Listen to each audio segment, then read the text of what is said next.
स्वागतम सुस्वागतम. शिवसंकल्पांच्या उंजळीला सिद्धीचं वरदान प्रदान करणारे शिवगौरी नंदन मंगळमूर्ती श्री गणनाथ, हिंदवी स्वराज्य स्थापनेसाठी यमनांशी आभाळ झुंज मांडणारे पुण्यश्लोक छत्रपती श्री शिवराज आणि या मगन मंगल चैतन्यदायी गणेशोत्सवाचे प्रणेते लोकमान्य बाळ गंगाधर टिळक यांच्या पावनचरणी त्रिवार अभिवादन करून उपस्थित सर्व गणेश भक्तांचं हार्दिक स्वागत करत आहे.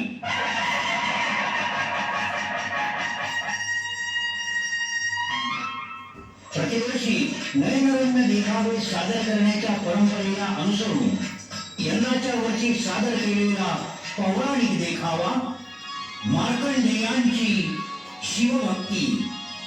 मार्कंडेयांची शिवभक्ती. ऋषी मृकुंडू आणि मरुधवती यांचा विवाह होऊन बरीच वर्ष लोटली तरी त्यांना संतान प्राप्ती होईना. संतान सुख नाही म्हणून उभयता सदैव खिन्न असत. संतान प्राप्तीच्या इच्छेनं त्यांनी भगवान शिवशंकरांच्या घोर तपश्चर्येला प्रारंभ केला. ऋषी पतिपत्नीच्या अनन्यसाधारण भक्तीवर प्रसन्न होऊन भगवान भोलेनाथ साक्षात प्रगट झाले.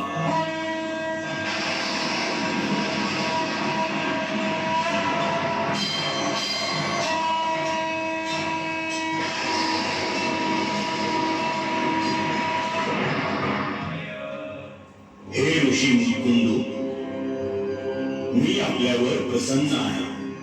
आपल्याला हवा तो वर माग.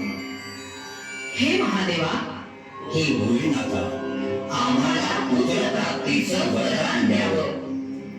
मी आपल्याला 2 पर्याय देतो. त्यापैकी एका पर्यायाची निवड आपल्याला करावी लागेल. प्रथम पर्यायानुसार मी आपल्याला एक असा पुत्र देईन जो प्रचंड बुद्धिमान आणि धर्माचं आचरण करणारा असेल, परंतु त्याचा आयुर्मान केवळ 16 वर्षांचंच असेल.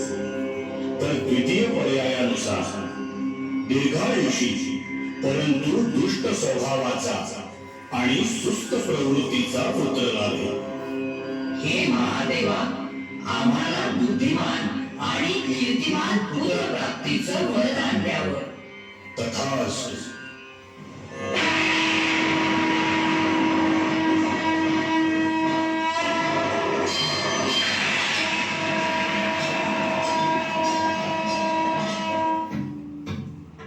यथावकाश मरुधवतीला पुत्रप्राप्ती झाली आणि उभयतांनी आपल्या पुत्राचं नामकरण केलं मार्कंडेय. मार्कंडेय अत्यंत बुद्धिमान आणि भगवान शिवशंकरांचा निस्सीम भक्त होता. मार्कंडेय अल्पायुषी असल्यामुळे त्याच्या वाढत्या वयाबरोबर ऋषी मृकुंडू आणि मरुधवतीची चिंताही वाढू लागली.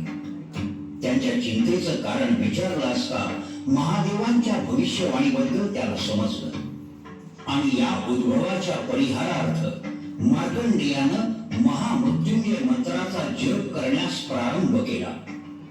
ओम त्र्यंबकं यजामहे सुगंधिं पुष्टिवर्धनं उर्वारुकमिव बन्धनान् मृत्योर्मुक्षीयमामृता. वाळूच्या शिवलिंगासमोर एका पायावर उभं राहून मार्कंडेय शिवाराधनेमध्ये दंग होता. त्याच्या 17व्या वर्षाचा पहिला दिवस उजाडला आणि भविष्यवाणीनुसार यमदेवांचे 2 दूत मार्कंडेयाच्या प्राणहरणार्थ पृथ्वीतलावर आले. परंतु मार्कंडेयाच्या तपस्येचं तेज इतकं प्रखर होतं की यमाचे दूत त्याच्या जवळही पोहोचू शकले नाही. यमराज क्रोधित झाले आणि मार्कंडेयाला घेऊन जाण्यासाठी स्वतः आले.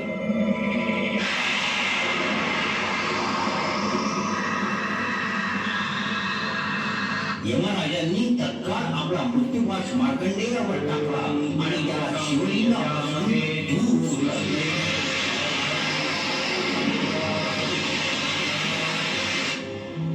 हळूहळू मृत्युपाश मार्कंडेयाच्या गळ्याभोवती आवळला जाताच मार्कंडेय असहाय्यपणे रडू लागला.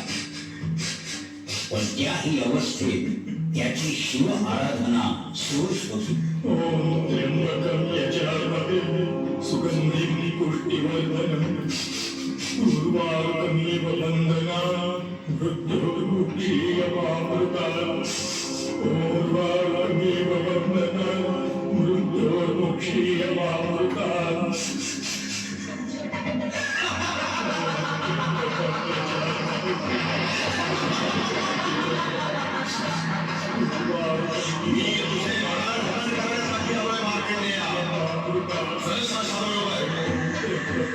माझा मृत्यूपाश होणार नाही हे समजणारी मार्कंडेया तुझं मला अकल आहे तुला माझ्या बरोबर यमदूती यावंच लागेल चल आपल्या भक्ताची ही असहाय्य अवस्था पाहून देवाधिदेव महादेव साक्षात प्रकट झाले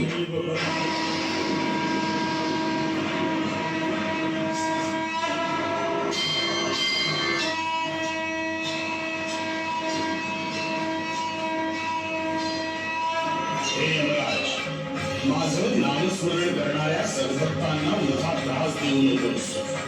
तुझं कर्तव्य पार पाडण्यासाठी तू या बालकाचे प्राण हरण करण्यास तव इथे आलेला आहेस हे मी जाणतो.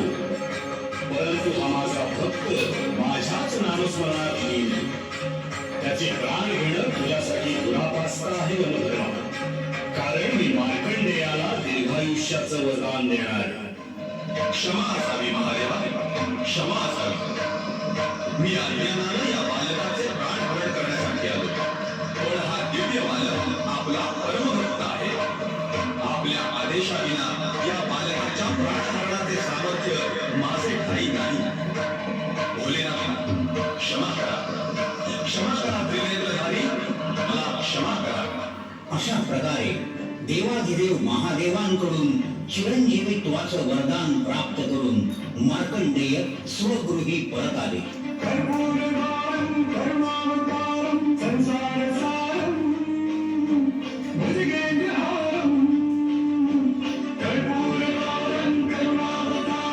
संसार